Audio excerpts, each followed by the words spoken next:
जय Hind everyone, welcome you all this channel. So इससे previous video में हमने सीडीएस इंग्लिश के पेपर एनालिसिस के में दैट इज सीडीएस 2 2025 के में हम 20th क्वेश्चन तक देख चुके हैं, जिसमें हम अपने स्पोर्टिंग एरर्स देख चुके हैं और मोस्ट अप्रोप्रिएट वर्ड देख चुके हैं। जिसने वो वीडियो नहीं देखी अभी जाके देखे। आज की वीडियो में हम देखेंगे मोस्ट अप्रोप्रिएट फिलर्स में क्या आपको भरना है। ठीक है, जो बच्चे बोलते हैं, इतने सारे डीएम्स आते हैं, मैम हमसे ये वाले क्वेश्चन गलत हो जाते हैं सेम मीनिंग वाले सेंटेंस में, मतलब लाइक ये आपको दिख रहा है बट स्पेलिंग अलग है, सो इनसे सेंटेंस में मीनिंगफुल में आप कैसे इनको अप्लाई करोगे मीनिंगफुल तरीके से, वो देखेंगे। और इडियम्स एंड फ्रेजेस देखेंगे 40th क्वेश्चन तक। ठीक है, फिर इसके बाद हम कल की वीडियो में PQRS देखेंगे, S1 S2 ये सब देखेंगे। तो आप चैनल को सब्सक्राइब कर लो और नोटिफिकेशन ऑन कर लेना ताकि आपको फर्दर वीडियो की अपडेट्स मिलती रहे। साथ में एडिशनल पीस ऑफ इन्फॉर्मेशन, जिनको एक कंप्लीट पेपर करने हैं लास्ट ईयर्स के सारे, सो वो @Shruti399 पे मुझे टेलीग्राम कर दे। वहां पे हमारा जो पेड कोर्स है सिर्फ अभी 999 रुपीज का, जिसमें हम कंप्लीट ग्रामर कर रहे हैं सीडीएस के लिए, synonyms, antonyms, noun, pronoun, adjective, आपका सारा हमारा टारगेट है उसमें 80+ मार्क्स स्कोर करने का। उसमें ये सब तो है ही कंप्लीट ग्रामर सीडीएस के लिए, इंग्लिश के लिए। साथ ही में आपके PYQ भी इंक्लूडेड है, क्योंकि यूट्यूब पे सारे लेक्चर्स नहीं आएंगे। यूट्यूब पे आपको मैं कोई लेक्चर अवेलेबल करा सकती हूँ। ठीक है, क्योंकि ऑब्वियसली जिन बच्चों ने पेमेंट किया उनको कुछ तो एडिशनल बेनिफिट होना चाहिए ना। चलो, तो आज की वीडियो में हम स्टार्ट करते हैं क्वेश्चन नंबर 21 से। देखो, आपको ये फिलर की फॉर्म में दिया गया है, फिल इन द ब्लैंक की फॉर्म में, कि आपको इसमें मोस्ट अप्रोप्रिएट वर्ड डालना है। ठीक है, देखो, not all metal is necessarily solid in its natural state. So not each metal नहीं हो सकता। ठीक है, ऑल नहीं हो सकता, क्योंकि हर एक मेटल के बारे में आप नहीं बोल सकते। नॉट ऑल, एनी खुद में नेगेटिव वर्ड है, तो आप एनी यूज नहीं करोगे, नेगेटिव नेगेटिव दोनों एक साथ यूज नहीं करोगे। सो बच्चा क्या, एवरी। सो एलिमिनेशन से भी देखोगे तो not every metal is necessarily solid in its natural state. ठीक है, कि हर एक, मैंने आपको एवरी का मतलब भी बताया था, हर एक मेटल, प्रत्येक मेटल। ठीक है, मैंने 125 रूल्स की वीडियो में भी बताया आपको, हर एक मेटल एवरी का मतलब होता है। तो अब हर एक मेटल की बात कर रहे हो यहाँ पे, कि प्रत्येक मेटल जरूरी नहीं है कि सॉलिड हो अपनी नेचुरल स्टेट में। ठीक है, पुट कर करके देखना है आपको, लगा लगा के देखना है। ठीक है, okay, the reminder has gone out on dash occasions requiring personal to complete their personal files. ठीक है, अब देखो यहाँ पे जो बोल रहा है, reminder has gone out to several occasions आना चाहिए ना। फर्दर ओकेजन क्या होता है कि बाद वाले ओकेजन के लिए नहीं, अनटोल्ड ओकेजन कुछ नहीं होता, मोस्ट मतलब बाकी ओकेजन तो रह गए। सो यहाँ पे बात हो रही है, सेंस में लगा के देखोगे तो पता चलेगा डिफरेंट की बात की जा रही है, कि अलग अलग ओकेजन के लिए रिमाइंडर दिया गया। हम नॉर्मली क्या बोलते हैं, भाई उसको बार बार रिमाइंड करा देना उस ओकेजन के लिए। ठीक है, तो सेवरल ओकेजन के लिए उसको रिमाइंडर दिया गया, इसलिए यहाँ पे सेवरल वर्ड आया है। ठीक है, it is important for people to work dash their coworkers. अब विद देयर कोवर्कर्स है तो आपको पता ही है, आम चाल की भाषा में भी अपन यूज करते हैं ना। फोर कोवर्कर हो नहीं सकता, इनटू क्या कोवर्कर के साथ घुस के थोड़ी काम करेंगे, ओवर उनके ऊपर बैठ के नहीं कर सकते। So with coworkers. ठीक है, you can choose dash shirt you like from the collection. अब देखो, मैंने ये एडजेक्टिव की क्लास में भी बताया था, जब भी इस तरीके से सेंटेंस आता है तो आप वर्ट, विच, दैट ये यूज करते हो। अब दैट ऑप्शन में है नहीं। ठीक है, सो अगर आप यूज चूज करोगे what ever, so you can choose what ever shirt. What ever shirt हमेशा बोला जाए, वट जहां पे आता है ना, वट का मतलब ये होता है क्या। तो जब आप किसी से कोई क्वेश्चन पूछ रहे हो क्वेश्चन की फॉर्म में, सो वहां पे यूज करोगे आप क्या, वट एवर। ठीक है, या वर्ड्स एवर, वो सेंस के अकॉर्डिंग डिपेंड करेगा। लेकिन यहाँ पे क्वेश्चन तो पूछ नहीं रहे हो ना, उसको एक बात बता रहे हो कि you can choose which ever shirt you like from the collection available in the shop. This is the general statement that you have pass. That general line है कि भाई आप कोई सी भी शर्ट चूज कर सकते हो जो भी आपको पसंद है। अगर आप यही पूछो क्वेश्चन की फॉर्म में, ठीक है, कहीं आपको वर्ड तो आप लगाओगे वर्ड या वर्ड सो एवर, विच नॉर्मली आएगा नहीं। सो विच एवर, क्योंकि आप बोल रहे हो कोई सी भी, विच इज कौन सी, एंड आप बोलना चाहते हो, हिंदी करके देख लेना। जिनको इंग्लिश में दिक्कत हो रही है, जो कह रहे हैं हमारी इंग्लिश बहुत वीक है, मेरे पास इतने सारे डीएम्स आते हैं, आप हिंदी करके देखो। आप हिंदी में बोलोगे आप कोई सी भी शर्ट चूज कर सकते हो। विच मतलब होता है कौन सी या कोई सी। ठीक है, कोई मतलब हिंदी का ये मत देखना स्पेलिंग मेरी। ठीक है, जो मैं समझाना चाह रही हूँ प्लीज उसकी फीलिंग समझना। ठीक है, सो विच मतलब कोई सी या कौन सी, एंड विच एवर इज कोई सी भी। तो आप खुद ही बताओ क्या ज्यादा करेक्ट है, विच एवर की कोई सी भी आप शर्ट चूज कर सकते हो। Depending on your preference you can choose to complete either or dash courses, either or both courses. सीधी सी बात है, मैंने आपको 125 रूल्स की वीडियो में बताया था, ईदर और के साथ आता है बोथ, ईदर और। ठीक है, जैसे कि depending on your preference you can choose, आप चूज कर सकते हो टू कंप्लीट ईदर और, या तो ये या दोनों। भाई सीधी सी बात है, सम कोर्सेज तो करोगे नहीं, या तो ये या दोनों कोर्सेज करोगे। मैन ही नहीं आएगा, एन ही नहीं आएगा, तो बच्चा क्या बोथ आएगा। ठीक है, मैं समझाना ये चाह रही हूँ, आई होप आप we are on the same page, आप समझ पा रहे होंगे।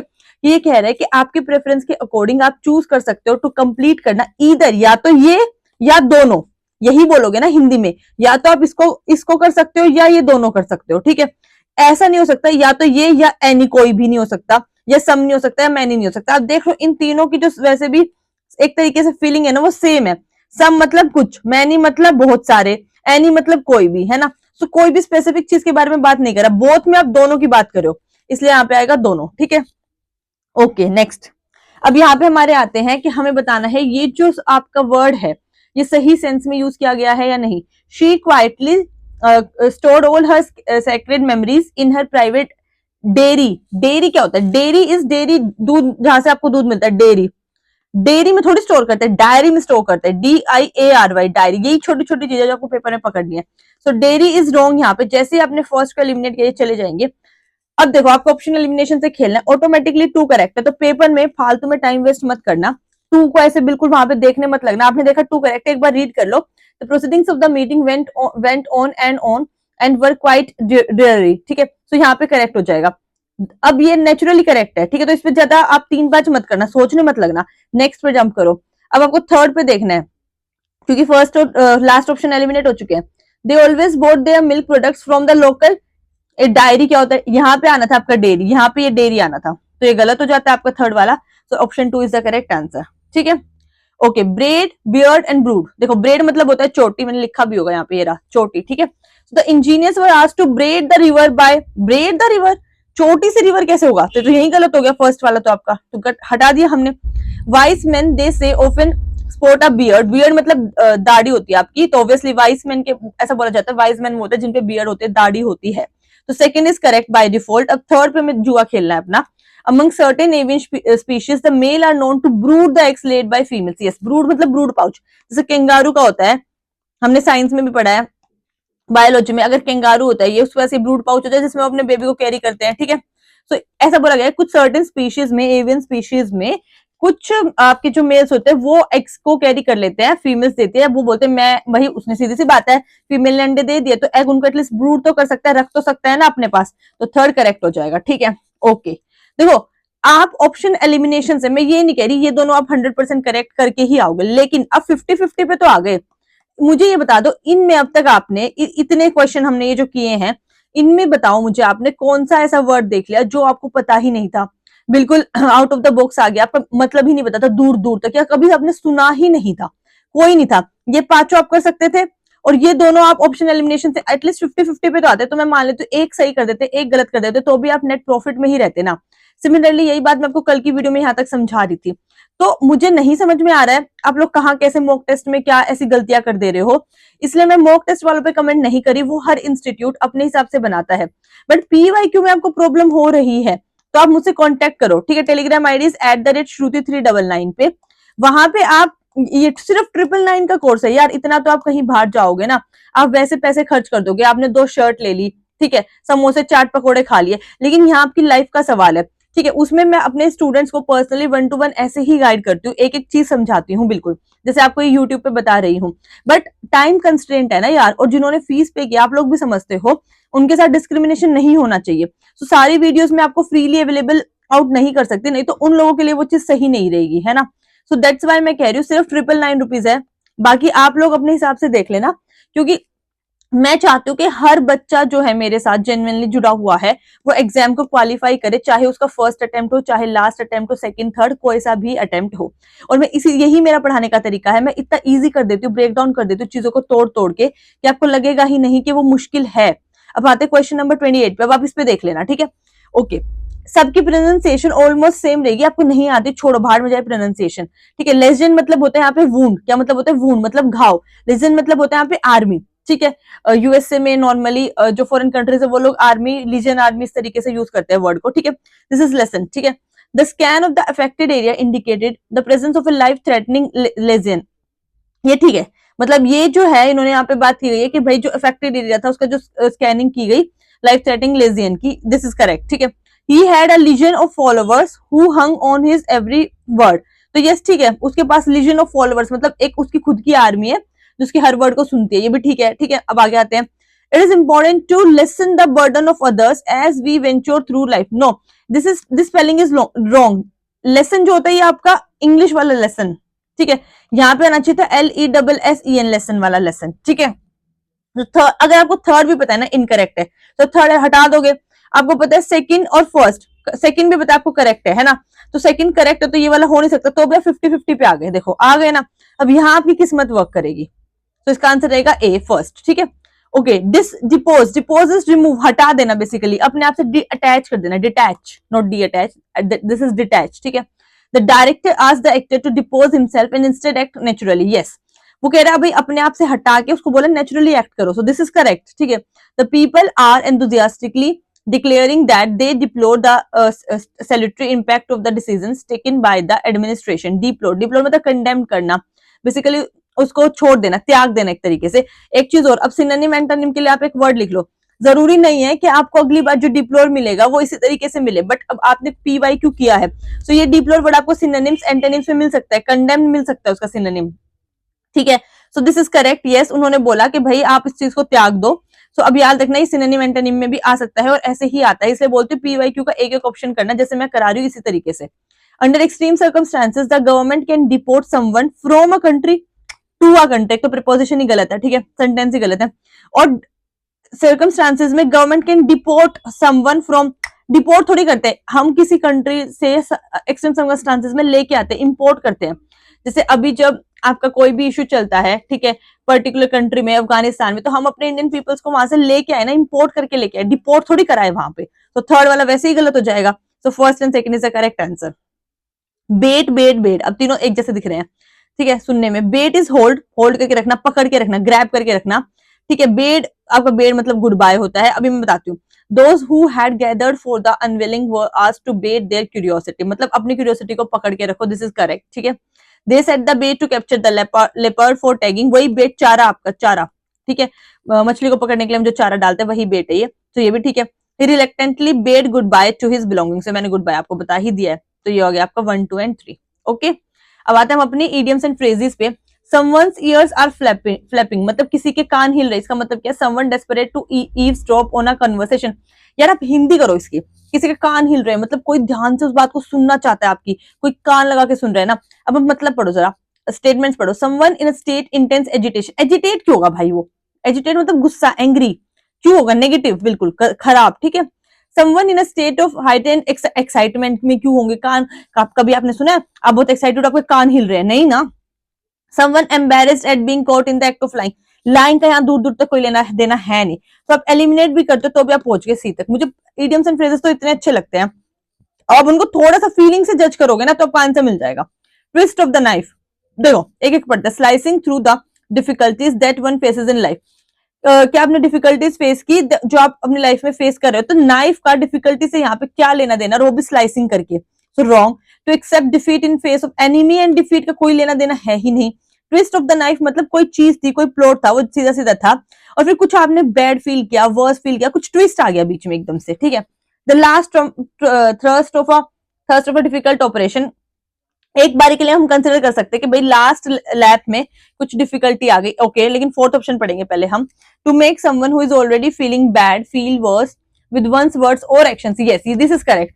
ट्विस्ट ऑफ द नाइफ मतलब वो अब तक सब अच्छा, मैंने वही बताया ना, वो सब अच्छा अच्छा जा रहा था लेकिन लास्ट में एकदम से ट्विस्ट आ गया। ठीक है, तो इन दोनों में जो मोस्ट अप्रोप्रिएट है आप उसको टिक करोगे। ठीक है, सो बेटर ऑप्शन कौन सा रहेगा? डी, कि द किसी को हम बुरा फील करा दे अपने वर्ड्स या एक्शंस के साथ। ठीक है, okay. Blow your on term, ये तो आपको बताइए, अपने मुंह में या मिट्ठू बनना, excessively boastful of one's on achievements, इसमें तो बाकी पढ़ने की जरूरत ही नहीं है।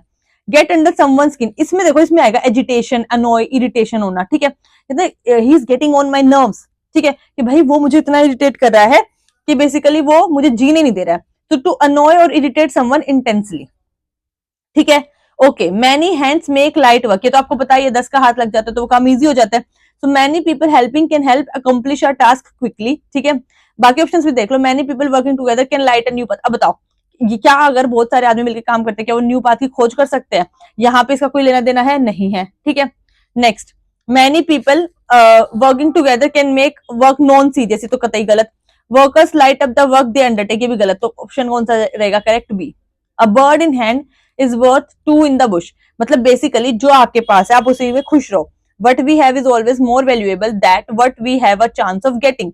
ये तो नॉर्मल है ना, हम नॉर्मल आम चाल की भाषा में बोल देते ना। चलो आप एग्जैक्ट प्रोवर्ब या एग्जैक्ट इडियम नहीं बोलते हो, लेकिन आप ये तो बोलते हो ना किसी को समझाते टाइम, भाई तेरे पास जितना है खुश रह, ठीक है, उस चीज के लिए। Okay next, make heavy weather unnecessarily create difficulty in dealing with the task. मतलब आप खुद ही, जैसे कुछ लोग आपने सुना होगा लाइफ में बहुत नेगेटिव रहते हैं, ठीक है, सो अननेसेसरली वो डिफिकल्टीज क्रिएट करते रहते हैं, ठीक है, कि भाई आपके पास सीधी सीधी एक तरीका है, सीधी सीधी एक टेक्निक है, ठीक है, तो आप अननेसेसरली आप उस चीज को बढ़ा चढ़ा रहे हो। अभी आपने आई थिंक जो ऊपर नोटिफिकेशन भी देखी थी, वो पेड कोर्स की बच्चे ने पेमेंट की थी, सी इसलिए मैं आपको कह रही हूँ बहुत कंपटीशन, आप लोगों का कंपटीशन बढ़ रहा है। जो जस्ट अभी आपने नोटिफिकेशन देखी थी ऊपर वीडियो में, तो बच्चे पेमेंट पे पेमेंट किए जा रहे हैं। अभी मैंने फोन ये डीएनडी पे लगा दिया आईपैड, ताकि नोटिफिकेशन फर्दर ना आए। तो इसलिए मैं कह रही हूँ कि क्वालिटी है। मेरे पास बच्चे मैसेज करते रहते हैं टेलीग्राम पे, मैम आप कोर्स को थोड़ा ज्यादा एक्सपेंसिव दे रहे हो, ये है वो है। यार देखो मैं ये नहीं कह रही, हाँ मैं तो पिछले 100 साल से इस कोचिंग इंडस्ट्री में हूँ, नो, मेरे को पिछले 5 से 6 साल हुए हैं, ठीक है, बट इतना मैं इंश्योर कर सकती हूँ, मैंने खुद मल्टीपल टाइम्स एग्जाम को क्वालिफाई किया है, ऑफलाइन में मेरे इतने सारे स्टूडेंट्स ने किया है। लेकिन यार हर जगह आप खुद की तारीफ करो, फिर वही बात होगी ना, खुद की मुंह मियां मिट्ठू करो, तो मैं वो चीज नहीं चाहती, मुझे नहीं करानी प्रमोशंस, ठीक है, मैं अपनी क्वालिटी के दम कंटेंट पे बात करूंगी ना भाई। आप लोगों के पास फ्री यूट्यूब पे मैं वीडियो दे रही हूँ, आप इस क्वालिटी को चेक करो, आपका मन भरे तो आप ले लो कोर्स को, समझ में है ना। लेकिन मैं नहीं चाहती कि फालतू में मैं प्रमोशंस कराती रहूं और तब आप लोगों को बोलू, क्योंकि भाई कंटेंट बोलता है इंसान, जिसमें दम होता है ना उसका कंटेंट बोलता है। और मैं 1-to-1 सेशंस में भी स्टूडेंट्स को यही अपने स्टूडेंट्स को गाइड करती हूँ, ठीक है। एनीवेज चलो, सो मेक हैवी वेदर का ऑप्शन रहेगा D, SVEEP under the carpet. अब आप 2 मिनट के लिए ऑप्शन भूल जाओ और ऐसे ऐसे सोचो कि ये एक कारपेट है। मैं एक्चुअली बता रही हूँ, जब मैंने फर्स्ट टाइम ये पेपर खुद सॉल्व किया था, ठीक है, मतलब लाइक एग्जाम के बाद, मतलब जब एग्जाम से पेपर आउट हो चुका था, note in the obviously exam में नहीं, ठीक है, तो देखो मैं जब अपने स्टूडेंट्स को बता दी कि तुम सोचो ये कारपेट है, इसके अंदर तुमने कुछ डाल दिया है, ठीक है, अब तुमने क्या किया, कारपेट के अंदर तुमने कूड़ा डाल के क्या किया, तुमने कूड़े को छुपा दिया है ना बेसिकली, ताकि दिखेगा नहीं किसी को। अब ऑप्शन पढ़ना स्टार्ट करो, maintain secrecy under any circumstances, any क्या कोई बात नहीं हो रही, किसी भी सर्कमस्टांस की कोई बात नहीं हो रही तो काट दो। Hide from a general view, एक मिनट के लिए हम सोच लेते हैं, अगर मोस्ट अप्रोप्रिएट इससे ज्यादा हमें मिला तो हम वो वाला ऑप्ट करेंगे। Keep a problem under raps in the hope that it will be forgotten, yes, आपने उसको, छोटे बच्चे क्या करते हैं, मम्मी ने बोला साफ कर दो, चटाई के नीचे कारपेट के नीचे कूड़ा डाल देंगे, और फिर ताकि सोचेंगे मम्मी को तो पता ही नहीं चलेगा, मम्मी तो उस प्रॉब्लम को भूल जाएगी। या छोटे थे तो आप कार्टून देखते होगे डोरेमोन, शिनचैन, उसमें वो क्या करते हैं, कोई फ्लावर वास कुछ भी टूट गया तो हाइड कर देते हैं, ताकि वो प्रॉब्लम जो उनको लगता है वो अब वहीं खत्म होगी, उसको वहीं भूल जाओ, ठीक है। Do a quick clean up, जो अब क्लीन अप तो हुआ ही नहीं ना, आपने तो छुपा दिया ना कूड़े को, आपने उठाया थोड़ी है। तो most appropriate answer is answer number C, ठीक है, कि आपने उस प्रॉब्लम को छुपा दिया और आप सोच रहे हो उसको भूल जाएंगे। A purple patch is like luck, a great run of luck और सक्सेस और फॉर्म, या वैसे भी याद रखो, ठीक है, पर्पल पैच का मतलब एक पॉजिटिव सेंस में यूज किया जाता है, लक से रिलेटेड है, ठीक है। Okay, put out to pasture, अब पुट आउट टू पैस्चर का मतलब होता है आपने कोई चीज जो है रेंडर कर दी, रिडंडेंट कर दी, त्याग दी, रिटायर कर दी। ये कहां से आया, पहले के जमाने में जो आपकी लाइक गाय होती थी, भैंस होती थी, जितने भी आपके मिल्च एनिमल होते थे, लाइक जब ये बुजुर्ग हो जाते थे, बूढ़े हो जाते थे, तो इनको छोड़ आते थे ऐसी नॉर्मल फार्म में, इनको रिटायर कर देते थे कि भाई अब इनको खिलाने पिलाने का कोई मतलब है नहीं, ये दूध दे नहीं सकते। तो वहां से आया put out to pasture. Pasture क्या होता है, आपका नॉर्मल लैंड जहां पे आप अपने मिल्च एनिमल्स को, गाय भैंस को पालते हो या उनको छोड़ देते हो। तो जो पुट आउट टू पैस्चर मतलब जो अब आपके काम के योग्य नहीं है, जो दूध नहीं दे सकते हैं, है ना, जो आपका फायदा नहीं करा सकते, आपने उनको क्या कहते हैं, रिटायर कर दिया, रेंडर रिडंडेंट कर दिया, छोड़ दिया एक तरीके से, ठीक है। तो टू फीड समवन बिल्कुल उल्टा है, आ नहीं सकता कि आप खिलाओगे तो नहीं उसको, तो डिमिनिश इंपॉर्टेंस, उसकी इंपॉर्टेंस का आप कम नहीं कर रहे हो। तो इनक्यूबेट, आप उसको पाल नहीं रहे, कुछ नहीं करे, आपने उसको क्या कहते हैं, रिटायर कर दिया, गाय भैंस को छोड़ दिया, इसलिए वहीं से ये प्रोवर्ब आई, इडियम आया, to put out to pasture, ठीक है। अब आप मुझे बताओ ईमानदारी से, कायदे से, मैंने आपके साथ ये 10 ये डिस्कस किए हैं, ठीक है, इडियम फ्रेजेस, ठीक है, 5 ये डिस्कस किए आपके, और लगभग 5-10 ये डिस्कस किए, टोटल 20 क्वेश्चन आज हमने डिस्कस किए हैं। कितने क्वेश्चन थे जो आप नॉर्मल कॉमन से, जो आपने हाई तोबा मचा रखे, आप लोग डरते रहते हो मैम कैसे होगा, इंग्लिश में 40 नंबर आ रहे हैं, 50 नंबर आ रहे हैं, है ना, क्या क्या मुश्किल लगा आपको, मुझे बता दो, इनमें कुछ भी मुश्किल था, ठीक है। मैं ये अगर मैं मान भी लू कि चलो आप 100% आंसर तक इन वाले क्वेश्चन में नहीं पहुंच पाओगे, एटलीस्ट 50% पे तो पहुंच पा रहे हो यार, ठीक है, 50% में भी पहुंच पा रहे हो, तो देखो कितने क्वेश्चन है, 1 2 3 4 5 क्वेश्चन है, 5 में से मैं मान रही हूँ आपने 2 भी ठीक कर दिया, चलो कोई बात नहीं, 3 भी गलत कर दिए, तो कोई नहीं, इडियम एंड फ्रेजेस में नंबर कमा लोगे। ये देखो सारे काम माइंड से, सारा खेल आपकी कामनेस का है एग्जाम में, ठीक है। ये नहीं होना चाहिए आपने 4 क्वेश्चन देखे, 5 क्वेश्चन देखे और आपने इन्हीं में गड़बड़ करके डर गए और आगे के भी गलत कर दिए, नो, मैं यही 1-to-1 सेशन में समझाती हूँ अपने स्टूडेंट्स को कि ये ऐसी चीजें, ऐसी गलतियां नहीं करनी है। अब आप मुझे बता दो, आप 40 क्वेश्चन कर चुके हो, पेपर का भी हमने हाफ पेपर भी नहीं किया, कॉन्फिडेंस बढ़ा कि नहीं बढ़ा आपका? ठीक है, अल्टीमेटली आपका कॉन्फिडेंस बढ़ना चाहिए भाई कि हमसे गलतियां नहीं होंगी, और अगर गलतियां हो भी रही है तो कोई बात नहीं, अपन 50-50 पे आ रहे हैं ना, उसको भी करेक्ट कर लेंगे। एटलीस्ट हम 0% से 50% पे तो आए, 50 से 100% लेके जाना, 80 मार्क्स तक लेके जाना, ये मेरा काम है। ठीक है, इसके नेक्स्ट वाली वीडियो में हम करेंगे अपना PQ, ये जो सारे बड़े बड़े सेंटेंसेस आते हैं ना, S1 S2, इनको मैं लिंक करना सिखाऊंगी, कैसे आपको ढूंढना है। बच्चे कंफ्यूज रहते हैं, इतना टाइम वेस्ट कर देते हैं इस चीज में कि हम S1 S2 को कैसे ढूंढे, कैसे रिलेट करें, कौन सा ठीक है कौन सा गलत है। इस तरीके से बिल्कुल ब्रेक डाउन करके सिखाऊंगी कि आपका एक भी क्वेश्चन गलत नहीं होगा, मेरी गारंटी है। ठीक है, चलो, जिस बच्चे को पर्सनली कोर्स लेना है, मुझसे बात करनी है 1-to-1 सेशन में भी, @Shruti399 पे मुझे टेलीग्राम कर देना।